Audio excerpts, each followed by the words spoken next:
जय श्री राधा रानी सरकार की, जय श्री कृष्ण भगवान की, जय श्रीमद् भागवत महापुराण की, जय सदगुरुदेव श्री बंसी वाले महाराज की। श्रीमद् भागवत महापुराण के 10वें स्कंद के अध्याय 24 और 25 की कथा आज हम आपको सुनाने जा रहे हैं। इन अध्यायों में भगवान श्री कृष्ण जी के द्वारा गिरिराज गोवर्धन को धारण करने की लीला का वर्णन किया गया है। तो कथा इस प्रकार है। श्री सुखदेव जी महाराज आगे की कथा का वर्णन करते हुए कहने लगे हैं कि राजा परीक्षित, अब गोवर्धन पर्वत को अपनी उंगली पर ठाकुर जी के द्वारा उठाने की कथा सुनो। ब्रज मंडल में प्रतिवर्ष कार्तिक मास के कृष्ण पक्ष की चतुर्दशी तिथि को सब ब्रजवासी 56 प्रकार के पकवान व्यंजन बनाकर देवताओं के राजा देवराज इंद्र की पूजा किया करते थे। अतः जब वह परम शुभ दिन आया तब सब ब्रजवासियों ने इंद्र देवता की पूजा के लिए अपने अपने घरों में भांति भांति के मेवा मिष्ठान बनाने शुरू किए हैं। यशोदा जी की दासियां भी सब पदार्थों को बड़ी पवित्रता से बना बनाकर संभाल कर रखती जा रही थी। सब बच्चों से कह दिया गया कि कोई किसी पदार्थ को नहीं छुए। हे राजा परीक्षित, जब श्री श्याम सुंदर भगवान ने सब तैयारियां देखी तो प्रभु ने आज अपने मन में विचार किया है कि यह पकवान हमारे ही किसी देवता के काम आने चाहिए। ऐसा निश्चय करके उन्होंने यशोदा मैया से पूछा है कि हे मैया, आज सब ब्रजवासियों के घरों में भांति भांति की मिठाइयां बन रही हैं, इसका क्या कारण है? कौन सा उत्सव मनाया जा रहा है? यह सुनकर यशोदा मैया ने उत्तर दिया है कि हे श्याम सुंदर, इस समय मुझे कुछ भी कहने का अवकाश नहीं है, तू अपने पिता के पास जाकर पूछ ले। यह सुनकर भगवान श्री कृष्ण जी नंद बाबा के पास आए हैं। कहने लगे हैं कि हे बाबा, आज यह किस देवता की पूजा की तैयारी हो रही है, मुझे भी बताइए। बड़ों को उचित है कि वह छोटों को अपने कुल की रीति बता दिया करें। नंद बाबा ने कहा है कि हे पुत्र, क्या तुमने अब तक इस पूजा का हाल किसी से नहीं सुना? हम सब ब्रज के लोग प्रतिवर्ष देवराज इंद्र की पूजा किया करते हैं। यह सब सामग्री मेघों के राजा इंद्र की पूजा के लिए बन रही है। उनकी पूजा करने से वर्षा अच्छी होती है। हमारे यहाँ यह पूजा बहुत दिनों से चली आ रही है। यह सुनकर श्री कृष्ण जी कहने लगे हैं कि हे बाबा, इंद्र की पूजा से आपने अब तक क्या पाया है? मुझे बताओ तो सही। मैंने तो सुना है कि इंद्र तो कभी यहाँ आता ही नहीं। सारे पकवान उसके चाकर आकर समेट कर ले जाते हैं। हे बाबा, संसार में 3 प्रकार के धर्म कहे गए हैं। पहला वेद शास्त्रों में बताया गया धर्म, दूसरा लोक व्यवहार का धर्म तथा तीसरा अपनी इच्छा का धर्म। इनमें शास्त्र के प्रमाण से जो धर्म किया जाता है, जो धर्म कार्य किया जाता है, उसका फल अवश्य मिलता है। शेष सब निष्फल हो जाते हैं। देवराज इंद्र किसी को भी अपना स्वर्ग का सिंहासन नहीं देता। वह किसी को पुत्र, बंधु, आयु, बल भी नहीं देता। वह स्वयं युद्ध में दैत्यों से हार जाता है। उस समय दूसरे देवता उसकी सहायता करने आते हैं। अतः ऐसे निर्बल की पूजा करने से आपको क्या मिलेगा? वर्षा होने की बात भी कुछ सही नहीं है। सूर्य देवता 8 मास तक पृथ्वी का जल सोखते हैं। वही जल 4 मास में बरसता है। उसी के द्वारा अन्न, घास आदि की उत्पत्ति होती है। अतः हे बाबा, हम वैश्य वर्ण के हैं तथा हमारे यहाँ बहुत सी गायें भी हैं। गाय ही देवता हैं, अतः हमारा नाम ग्वाला पड़ा है। हमारा कर्म खेती, व्यापार तथा गौ ब्राह्मणों की सेवा करने का है। अपने वर्ण का धर्म कभी नहीं छोड़ना चाहिए। जो लोग अपने धर्म को छोड़कर दूसरे का धर्म ग्रहण करते हैं, उन्हें ऐसा समझना चाहिए जैसे कुलवती स्त्री अपने पति को छोड़कर पराये पुरुष के पास रहे। इसलिए हे बाबा, यदि आप मुझ बालक का कहना माने तो गोवर्धन पर्वत की पूजा करें। ब्रज में गोवर्धन पर्वत ही बादलों को रोककर वर्षा करवाते हैं। इसी पर्वत के वनों में चरकर हमारे बछड़े और गऊ पलते हैं। उन्हीं के दूध और घी से हमारी आजीविका चलती है। अपने पालनकर्ता को राज देवता मानना चाहिए। इसलिए आप गोवर्धन पर्वत का पूजन कीजिए तथा उन्हें भोग लगाकर गऊ, ब्राह्मण और सब ब्रजवासियों को आनंद से भोजन करवाइए। इससे अन्य वर्षों की अपेक्षा इस बार अधिक वर्षा होगी। आज श्री श्याम सुंदर भगवान के ऐसे वचन सुनकर नंद बाबा, उपनंद आदि ने प्रसन्न होकर परस्पर ये कहा है कि हे भाई, कृष्ण ने जो बात हमसे कही है वह कुछ उचित तो मालूम होती है, अतः सब लोग सम्मति दें तो इस बार गोवर्धन पर्वत की ही पूजा की जाएगी। सबसे सलाह की गई और निश्चय किया गया कि इस बार गोवर्धन पर्वत की ही पूजा की जाएगी। इस प्रकार का निश्चय करके नंद बाबा ने गांव में ढिंढोरा पिटवा दिया कि कार्तिक मास के शुक्ल पक्ष की प्रतिपदा तिथि के दिन सब लोग गोवर्धन पर्वत की पूजा करने के लिए चलेंगे। हे राजा परीक्षित, नंद उपनंद की इस आज्ञा को सुनकर सब लोगों को अत्यंत प्रसन्नता हुई है। तब सब ग्वाल बालों ने अपनी अपनी गौओं तथा बछड़ों के शरीर सींग पूंछ आदि रंग कर उनके गले में घंटे बांध दिए और अनेक प्रकार के मोर पंखों के आभूषण बनाकर उन्हें सुंदर सजाया गया। तदनंतर कार्तिक शुक्ल प्रतिपदा तिथि के दिन सब ब्रजवासियों ने स्नान करके बैलगाड़ियों में सामग्री रखी है। फिर सब स्त्री पुरुष बालक रंग बिरंगे सुंदर आभूषण पहन नंद तथा वृषभानु आदि के साथ गोवर्धन पर्वत की पूजा के लिए चल पड़े हैं। हे राजा परीक्षित, गोवर्धन पर्वत पर पहुंचकर सब लोगों ने भगवान श्री कृष्ण जी की आज्ञा अनुसार गोवर्धन पर्वत को दूध की धाराओं से स्नान करवाया है। फिर दही, शहद, फूल, चंदन, माला, वस्त्रों आदि से उनका सुंदर श्रृंगार किया गया। फिर अनेक प्रकार के पकवान श्री गिरिराज गोवर्धन महाराज जी के प्रसाद हेतु अर्पण किए गए हैं। उस समय गोपों के पकवानों और व्यंजनों का ऐसा भारी अन्नकूट लगा कि सारा पर्वत दूध, दही, माखन और सब प्रकार की मिठाइयों पकवानों से ढक गया है। उस समय हजारों घी के दीपक जलाए गए, धूप की सुगंध चारों ओर महक उठी है। अनेक मांगलिक बाजे, नगाड़े, शंख, धुंदुबी सब बजने लगे हैं। हर ओर मंगलाचार होने लगा है।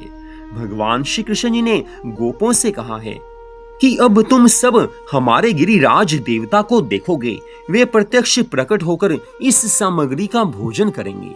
उसी समय भगवान श्री कृष्णचंद्र जी एक विशाल शत्रुभुजी, तेजस्वी और परम सुंदर स्वरूप धारण करके गोवर्धन पर्वत के रूप में प्रकट हुए हैं।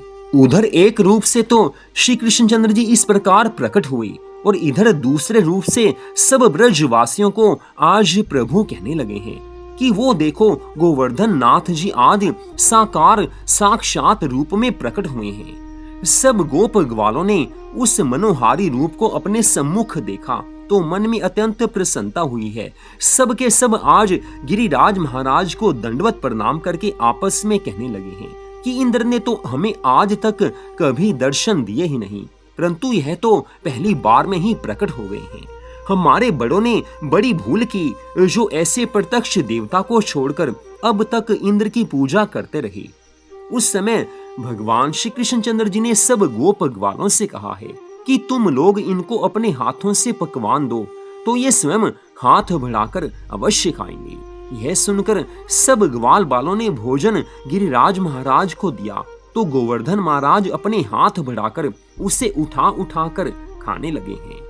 यह देखकर नंद, उपनंद, वृषभानु आदि सभी ग्वाल बाल अत्यंत प्रसन्न होकर उनकी जय जयकार करने लगे हैं। सब ग्वाल बाल अत्यंत प्रसन्न हुए हैं। फिर सब गोपों ने कन्हैया जी के कथनानुसार सब सामग्री अपने छकड़ों में लाद ली और दूध के बड़े बड़े कलश, चंदन, रोली, हल्दी, केसर, पुष्प छिड़कते श्री गिरिराज महाराज की परिक्रमा को चल पड़े हैं। रास्ते में वे सब ब्रजवासियों, ऋषि मुनियों, गायों और मोर, बंदरों आदि को प्रसाद देते जाते थे। चारों ओर माखन मिश्री लुटाया जा रहा है, प्रसाद बांटा जा रहा है। बाजों की ध्वनि और दीपकों और अगर चंदन आदि के पात्रों के साथ श्री गिरिराज महाराज की यह 7 कोस की परिक्रमा पूर्ण करके गोपों ने लौटकर पुनः श्री गिरिराज महाराज जी का पूरी श्रद्धा भावना से पूजन किया है और उनका अंग स्वच्छ वस्त्रों से पोंछकर श्री गिरिराज जी महाराज का अति सुंदर श्रृंगार किया है। राजा परीक्षित, भोजन करने के पश्चात जब गिरिराज महाराज अंतर ध्यान हो गए तब नंद बाबा ने ब्राह्मणों, गायों और गोपों को छककर भोजन करवाया है। फिर सब बचे हुए ग्वाल बालों सहित आपने भी भोजन किया है। फिर वे ब्रजवासी अत्यंत प्रसन्न हो मंगलाचार करते हुए गौओं और बछड़ों के सहित अपने घर लौट आए हैं। उसी दिन से संसार में गोवर्धन पूजा अर्थात अन्नकूट प्रसिद्ध हुई, जिसे लोग दीपावली के दूसरे दिन घर घर में मनाते हैं।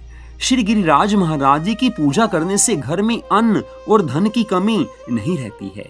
इतनी कथा सुनाकर श्री सुखदेव जी महाराज कहने लगे हैं, हे राजा परीक्षित सुनो, जब उस वर्ष में इंद्र ने अपनी सभा के देवताओं से पूछा कि अब की बार ब्रज मंडल से हमारी पूजा क्यों नहीं आई, यह सुनकर कुछ देवताओं ने उन्हें बताया है कि प्रतिवर्ष सभी ब्रजवासी आपकी पूजा पूरी श्रद्धा भावना से करते थे, परंतु इस वर्ष नंद बाबा के कृष्ण नामक बालक के कहने पर उन सब ने गोवर्धन पर्वत का पूजन किया है और आपका पूजन इस बार हटा दिया है।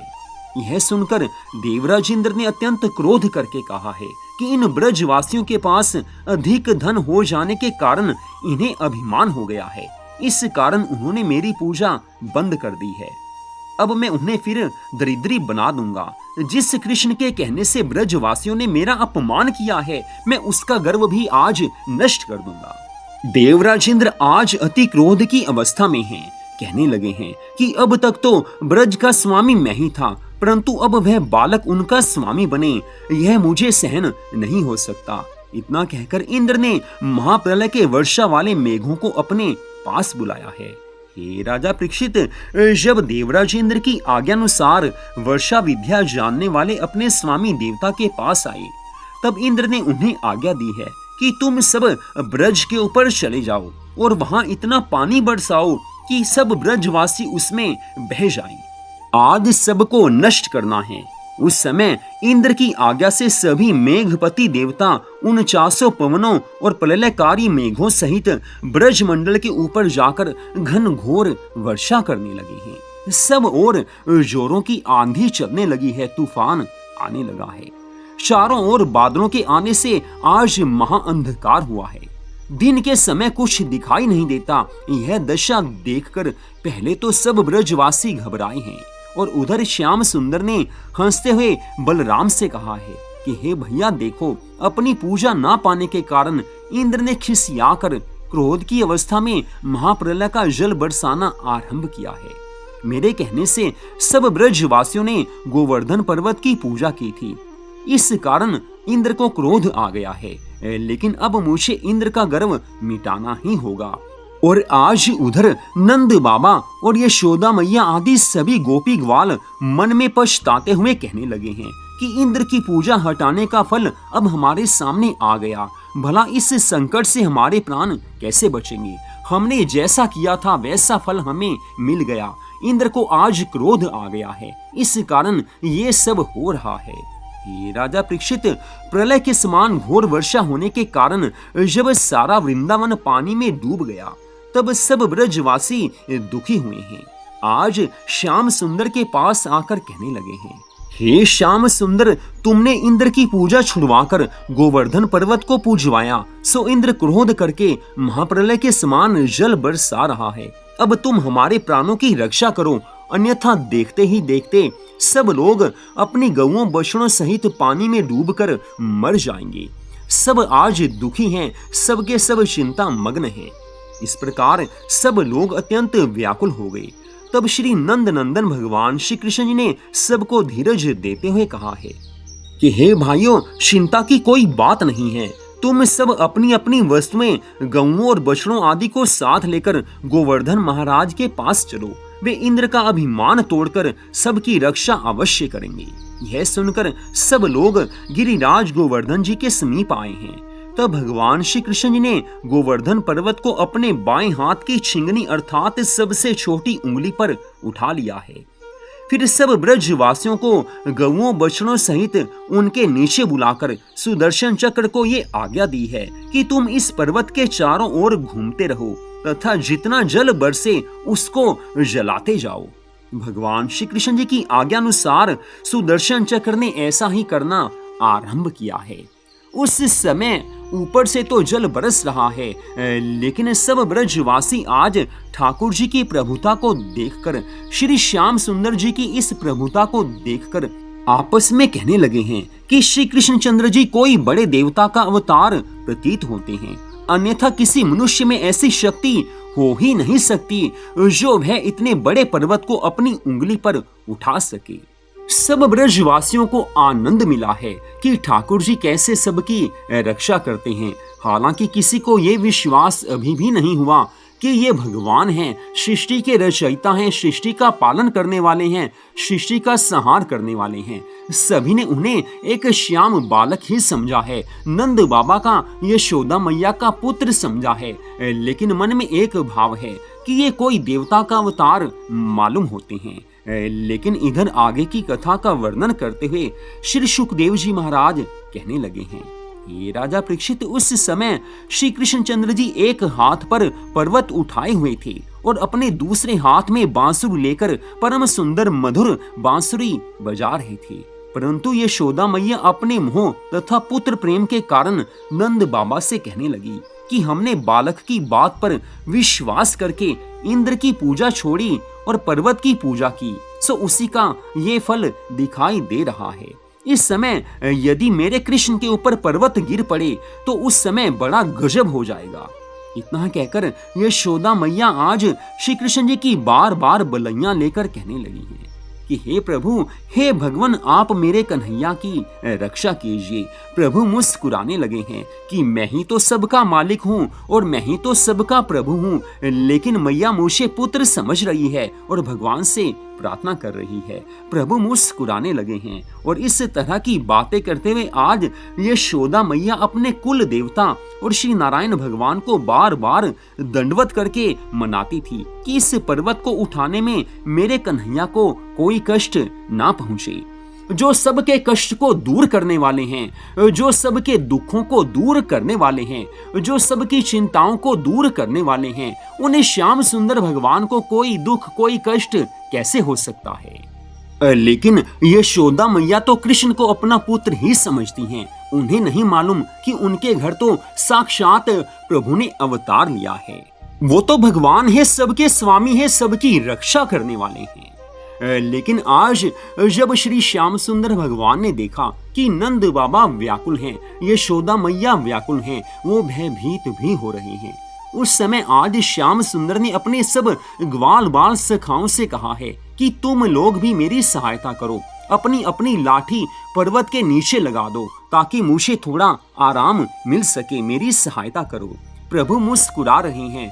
आज बलराम जी प्रभु को देखकर मुस्कुराने लगे हैं कि वाह कन्हैया, क्या तेरी लीला है, तुम्हें किसी की सहायता की भला क्या आवश्यकता है। लेकिन यशोदा मैया और नंद बाबा को धीरज देना है तो प्रभु ये परम सुंदर मधुर लीला करते हैं। सब ग्वाल बालों ने आज ठाकुर जी के वचनों को सुनकर गिरिराज गोवर्धन के नीचे अपनी अपनी लाठियां लगा दी हैं। इस कौतुक को देखकर पास खड़े हुए बलराम जी खूब जोर जोर से हंसने लगे हैं, मुस्कुराने लगे हैं। इतनी कथा सुनाकर श्री सुखदेव जी महाराज कहने लगे हैं, हे राजा परीक्षित, इधर तो भगवान श्री कृष्ण जी गोवर्धन पर्वत को उठाए ब्रजवासियों की रक्षा कर रहे थे और उधर मेघ मूसलाधार पानी बरसाए चले जा रहे थे। उस समय सुदर्शन चक्र गिरिराज महाराज के चारों ओर घूम घूम कर सब जल को सोख रहा था, इसलिए पृथ्वी के ऊपर एक बूंद भी पानी नहीं गिर पाता था। जब देवराज इंद्र ने ये बात सुनी तो वह मेघों की सहायता करने के लिए स्वयं भी आ गया। इस तरह 7 दिन और 7 रात लगातार पानी बरसता रहा, परंतु किसी भी ब्रजवासी को कोई दुख नहीं हुआ है। सब ब्रजवासी गोवर्धन पर्वत के नीचे अपने घर की तरह आनंद मगन बैठे रहे। हे राजा परीक्षित, 7 दिन तक सभी ब्रजवासी ब्राह्मणों से भगवान की कथाएं सुनते रहे और भगवान श्री कृष्ण जी के परम सुंदर मुखारविंद के दर्शन रूपी अमृत का पान करते रहे। जब मेघों का सब जल समाप्त हो गया, उस समय देवराज इंद्र अत्यंत लज्जित होकर अपने स्थान को लौट गया। जब उसने देवताओं को ये हाल सुनाया तो उन्होंने उत्तर दिया कि हे इंद्र, जब पृथ्वी पर पापियों का बोझ बढ़ जाता है उस समय श्री नारायण भगवान अवतार लेकर सबके दुखों को दूर कर देते हैं। और इस समय श्री नारायण भगवान ने श्री कृष्णचंद्र जी के रूप में अवतार लिया है। देवताओं के मुख से ऐसे वचन सुनकर देवराज इंद्र मन में पछताने लगे हैं। आज देवराज इंद्र को ऐसा निश्चय हो ही गया है कि श्री हरि भगवान के अतिरिक्त अन्य किसी मनुष्य में इतनी शक्ति हो ही नहीं सकती जो वो लगातार 7 दिनों तक गोवर्धन पर्वत को अपनी कन्नी उंगली पर उठाकर उसकी प्रलयकारी वर्षा को बेकार कर दे। हे राजा परीक्षित, मेघों के हट जाने पर जब वर्षा बंद हो गई और धूप निकल आई, तब सब ब्रजवासियों ने श्री श्याम सुंदर भगवान से कहा है कि हे श्री कृष्ण चंद्र जी, अब आप गोवर्धन पर्वत को नीचे रख दीजिए। यह सुनकर भगवान श्री कृष्ण चंद्र जी ने पर्वत को उतार कर नीचे रखा है। उस समय सब देवताओं ने उन पर पुष्पों की वर्षा की है। यशोदा मैया ने आज भगवान श्री कृष्ण जी को गोद में उठाया है। बारंबार आज श्याम सुंदर का मुख चूमने लगी हैं तथा उनके हाथ और उंगलियों को दबाती हुई प्यार से पूछने लगी हैं कि हे पुत्र, हे कन्हैया, हे श्याम सुंदर, 7 दिनों तक पर्वत उठाए रहने से तेरा हाथ तो दुख रहा होगा, तुझे पीड़ा हो रही होगी। लेकिन श्री श्याम सुंदर भगवान कहने लगे हैं, हे मैया, गोवर्धन पर्वत तुम सब लोगों की रक्षा करने के लिए फूल के समान हल्का हो गया था। हे मैया, मैंने तो अपनी उंगली का बस थोड़ा सा सहारा ही लगाया था। आज श्री दामा आदि ग्वाल बालों ने उन्हें अपने कंठ से लगाते हुए कहा है कि हे श्याम सुंदर भैया, तुमने अपने कोमल हाथ पर गोवर्धन पर्वत कैसे संभाला, हमें तो बड़ा आश्चर्य मालूम होता है। तब भगवान श्री कृष्ण जी कहने लगे हैं कि हे भाइयों, तुम लोग अपनी अपनी लाठी लगाकर पर्वत को उठाए हुए थे, इसलिए मुझे तो उसका बोझ कुछ मालूम ही नहीं हो पाता था। इतनी कथा सुनाकर श्री सुखदेव जी महाराज कहने लगे हैं, हे राजा परीक्षित, ब्रज में उसी दिन से भगवान श्री कृष्ण चंद्र जी का एक नाम गिरिधारी पड़ गया। तत्पश्चात भगवान श्री कृष्ण चंद्र जी ने सब लोगों को सुनाकर कहा है कि हे भाइयों, गोवर्धन जी महाराज जी ने ब्रज को डूबने से बचाया है, अतः अब सब लोग प्रसन्नता पूर्वक इनका पूजन करो। यह सुनकर सबने आज अत्यंत आनंदित होकर पुनः गोवर्धन नाथ भगवान का पुनः पूजन किया है। नंद बाबा ने ब्राह्मणों को बहुत सा अन्न और धन दान में दिया है और सब लोगों ने मंगल गीत गाए हैं। उस समय वृंदावन में आकर सब लोगों ने बहुत आनंद मनाया है और भगवान श्री कृष्ण चंद्र जी की जय जयकार आज सब आनंद सहित करने लगे हैं। तो यहीं पर आज की इस परम सुंदर कथा का विश्राम होता है। अगले भाग में आप सुन पाएंगे कि कैसे देवराज इंद्र ठाकुर जी के पास श्री श्याम सुंदर भगवान के पास क्षमा मांगने आते हैं और भगवान उनको क्षमा कर देते हैं। तो अगले अध्याय में आप इस कथा को सुन पाएंगे। जय श्री राधा रानी सरकार की, जय श्री कृष्ण भगवान की, जय श्री गिरिराज गोवर्धन जी महाराज की, जय श्रीमद् भागवत महापुराण की, जय सदगुरुदेव श्री बंसी वाले महाराज की। जय जय श्री राधे, जय जय श्री राधे, जय जय श्री राधे श्याम।